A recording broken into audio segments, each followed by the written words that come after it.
Asia കപ്പിൽ Indian ടീമിന് വേണ്ടി ഏത് പൊസിഷനിലാവും മലയാളി താരം നമ്മുടെ സ്വന്തം സഞ്ജു സാംസൺ ബാറ്റ് ചെയ്യുക?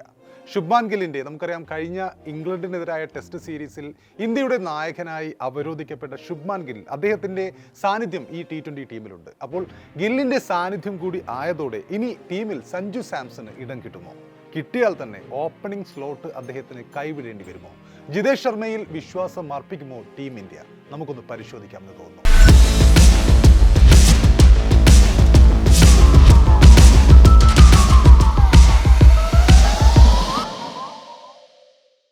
നമുക്കറിയാം, കഴിഞ്ഞ ദിനം കേരള ക്രിക്കറ്റ് ലീഗിൽ കൊച്ചി ബ്ലൂ ടൈഗേഴ്സിനൊപ്പമുള്ള ആദ്യ കളിയിൽ സഞ്ജു സാംസൺ ഒരു പുതിയൊരു ബാറ്റിംഗ് പൊസിഷനിലാണ് ഇറങ്ങാൻ തീരുമാനിച്ചത്. അത് പക്ഷേ ഒരിക്കലും ഓപ്പണിംഗ് ആയിരുന്നില്ല താരം. ക്യാപ്റ്റനായ ശുഭ്മാൻ ഗിൽ ഈ ഒരു ഏഷ്യ കപ്പിലൂടെ ഇന്ത്യയുടെ T20 ടീമിലേക്ക് മടങ്ങിയെത്തിയതോടു കൂടിയാണ് സഞ്ജുവിൻ്റെ ഓപ്പണിംഗ് സ്ഥാനം ആശങ്കയിലായിരിക്കുന്നത്. ഇന്ത്യ അവസാനമായി കളിച്ച 3 T20 പരമ്പരകളിലും അഭിഷേക് ശർമ്മയ്ക്കൊപ്പം ഓപ്പണറായി ഇറങ്ങി സഞ്ജു സാംസൺ തിളങ്ങിയിരുന്നു. നേരത്തെ KCLൽ അദ്ദേഹവും ഓപ്പണറായിട്ട് തന്നെയാവും ടീമിനായി ഇറങ്ങുക എന്നായിരുന്നു പ്രതീക്ഷിക്കപ്പെട്ടിരുന്നതെങ്കിലും ഏഷ്യ കപ്പിനുള്ള ഇന്ത്യൻ ടീം പ്രഖ്യാപനം വന്നതോടെ സഞ്ജു ഈ കഴിഞ്ഞ മത്സരത്തിൽ ഈ റോളിൽ നിന്നും മാറി നിൽക്കുന്ന കാഴ്ചയാണ് നമ്മൾ കണ്ടത്.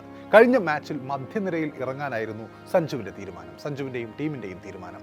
ഏഷ്യ കപ്പിനുള്ള പ്ലേയിങ് 11 കൂടി മുൻകൂട്ടി കണ്ടിട്ടാണോ ഈ ഒരു തീരുമാനം എന്നാണ് ക്രിക്കറ്റ് ആരാധകർ ഇപ്പോൾ സംശയം പ്രകടിപ്പിക്കുന്നത്. അങ്ങനെയാണെങ്കിൽ അഭിഷേക് ശർമ്മയ്ക്കൊപ്പം ഏഷ്യ കപ്പിൽ ശുഭ്മാൻ ഗിൽ തന്നെയാവും ഓപ്പണർ എന്ന രീതിയിലാണ് ഇപ്പോൾ ചർച്ചകൾ പുരോഗമിക്കുന്നത്. 3-ാം നമ്പർ ലോക 2-ാം നമ്പർ ബാറ്റർ തിലക് വർമ്മയും 4-ാമനായി ക്യാപ്റ്റൻ സൂര്യകുമാർ യാദവുമായിരിക്കും ഏഷ്യ കപ്പിൽ ഇന്ത്യൻ ടീമിന് വേണ്ടി പാരണിയുക. അതിനുശേഷമായിരിക്കും ഒരുപക്ഷെ സഞ്ജുവിൻ്റെ സ്ഥാനം. മധ്യനിരയിൽ കളിക്കാൻ തയ്യാറായി ഇരിക്കണമെന്ന് അദ്ദേഹത്തോട് ഒരുപക്ഷെ കോച്ച് ഗൗതം ഗംഭീറും ക്യാപ്റ്റൻ സൂര്യയും ഇതിനകം ആവശ്യപ്പെട്ടിട്ടുണ്ടാവാനും സാധ്യത കൂടുതലാണ് എന്ന മട്ടിൽ ചർച്ചകൾ ഇപ്പോൾ പുരോഗമിക്കുന്നുണ്ട്. ഇതിന്റെ ഭാഗമായിട്ട് തന്നെയാവും ഒരുപക്ഷെ കൊച്ചി ടീമിൽ മധ്യനിരയിലേക്ക് മാറാനുള്ള തീരുമാനം സഞ്ജു എടുത്തിട്ടുണ്ടാവുക. പരിക്ക് പറ്റാതിരിക്കാനാണ് ഇങ്ങനെയുള്ള തീരുമാനം എടുത്തതെന്ന മറുവാദവുമുണ്ട്.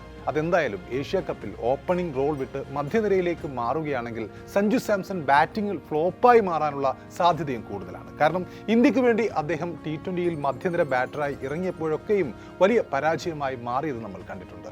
ടോപ്പ് 3യിലാണ്, ആദ്യ 3 ബാറ്റിംഗ് പൊസിഷനിലാണ് സഞ്ജു ഏറ്റവും മികച്ച പ്രകടനം നടത്തിയിട്ടുള്ളത് എന്ന് കണക്കുകൾ പറയുന്നുണ്ട്. മധ്യനിരയിൽ സഞ്ജുവിനേക്കാൾ ട്രാക്ക് റെക്കോർഡുള്ള ജിതേഷിനെയാവും ഒരു ഫിനിഷർ എന്ന രീതിയിൽ ടീം പരീക്ഷിക്കാനുള്ള സാധ്യത. വിവിധ ടീമുകൾക്ക് വേണ്ടി T20യിൽ ഓപ്പണറായി 69 മത്സരങ്ങളിലാണ് സഞ്ജു സാംസൺ ബാറ്റ് വീശിയത്. 29.56 ശരാശരിയിൽ 1922 റൺസ് അദ്ദേഹം ഇതിനകം ഈ ഓപ്പണിംഗ് പൊസിഷനിൽ നേടിയിട്ടുണ്ട്. 3 സെഞ്ചുറികൾ ഇതിൽ ഉൾപ്പെടുന്നുണ്ട്.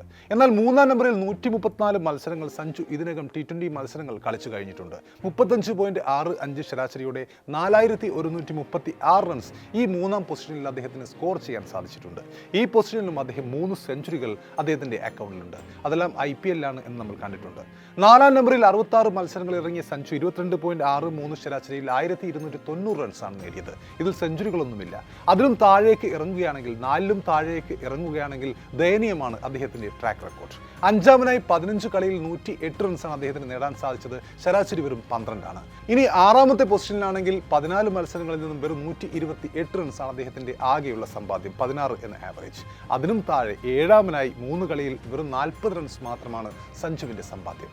അപ്പോൾ അതൊരു കൺസേൺ തന്നെയാണ്. മധ്യനിരയിൽ റിങ്കുവും ഹാർദിക്കും ഒക്കെ സഞ്ജുവിനേക്കാൾ പ്രതിഭ തെളിയിച്ചവരാണ്. റിങ്കു കഴിഞ്ഞ മത്സരത്തിൽ സെഞ്ചുറി അടിച്ചത് നമ്മൾ കണ്ടിട്ടുണ്ട്.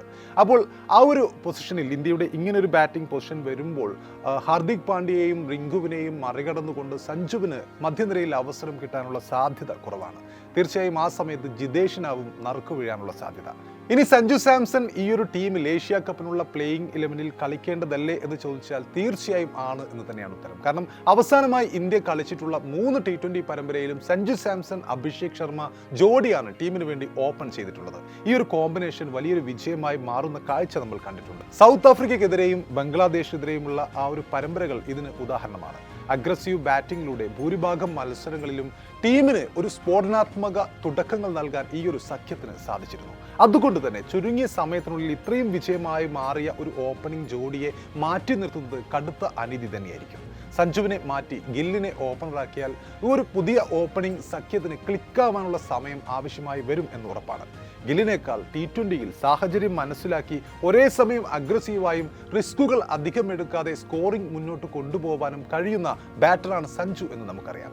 അദ്ദേഹത്തിൻ്റെ ഈ ഒരു കഴിവ് മറുഭാഗത്ത് അഭിഷേകിനെ യാതൊരു സമ്മർദ്ദവുമില്ലാതെ തകർത്തടിക്കാൻ സഹായിക്കുകയും ചെയ്യുന്നുണ്ട്. സഞ്ജു സാംസണിനെ മുൻനിരയിൽ കളിപ്പിക്കുകയാണെങ്കിൽ അത് ടീമിന് ഒരുപാട് ബാലൻസ് നൽകുന്നതിനൊപ്പം ബാറ്റിങ്ങിൽ കുറച്ചുകൂടി ആഴം നൽകുന്നു എന്നതും നമുക്ക് കൃത്യമായും പറയാൻ സാധിക്കും.